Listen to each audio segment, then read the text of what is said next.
பிரசாந்த் கிஷோர். இவங்க யாருன்னு பார்த்தீங்கன்னா, நான் ஆல்ரெடி சொன்ன மாதிரி ஐபேக் அப்படிங்கிற ஒரு ஆர்கனைசேஷன் வச்சு நெறைய பேர ஜெயிக்க வச்சிருக்காங்க. அதுல ரொம்ப ஃபேமஸா அவங்க ஜெயிக்க வச்சது, மோடி அவர்கள் பிரைம் மினிஸ்டர் ஆனதுக்கு ஒரு முக்கியமான ஒரு ஸ்ட்ராட்டஜிலாம் போட்டு குடுத்துருக்காருன்னு சொல்லிட்டு நெறைய சோசியல் மீடியாலலாம் நீங்க அங்கங்க பார்க்க முடியும். அவரே வந்து நான் ஹெல்ப் பண்ண போறேன் இந்த கட்சி ஜெயிக்கிறதுக்கு அப்படின்னே சொல்றாரு. தமிழக வெற்றி கழகம் 2026ல ஜெயிக்கிறதுக்கு நான் ஹெல்ப் பண்ண போறேன் அப்படின்னு மட்டும் சொல்லல. அவர் என்ன சொல்றாருன்னா, தமிழக வெற்றி கழகம்ங்கிறது ஒரு புது மூவ்மெண்ட், ஒரு புது பொலிட்டிக்கல் ஆர்டரே உருவாக போகுது. நெக்ஸ்ட் இயர் தமிழக வெற்றி கழகம் வந்து ஜெயிச்சதுக்கு அப்புறம் நான் திருப்பி வருவேன். வந்து அப்ப நான் தமிழ்ல பேசுறேன். இப்ப அவர் வந்து இங்கிலீஷ்ல பேசினார். அவர் என்ன சொல்றாருன்னா, அடுத்த வருஷம் இது ஜெயிச்சிரும்.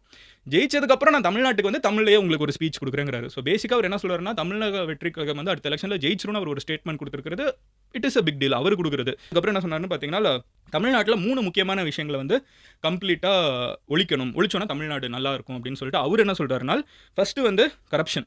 எங்கேயுமே இந்தியால பார்க்க முடியாத அளவுக்கு அதிகமான கரப்ஷன் தமிழ்நாட்டுல இருக்குது அப்படின்னு அவர் சொல்றாரு. அரசியல் கரப்ஷன் இங்க தான் இருக்குதுங்கிறாரு.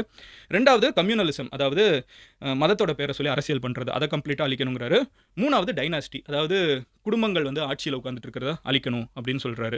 சோ இந்த 3 விஷயத்த அழிச்சோம்னா தமிழ்நாடு சூப்பரா இருக்கும்னு சொல்லிட்டு ஆக்சுவலா இவரு தான் இருக்கிறதுலயே ரொம்ப பொலிட்டிக்கல் ஸ்டேட்மெண்ட்ஸ் பெருசா மேக் பண்ணியிருக்கிறது இன்னைக்கு. அதுதான் உண்மை.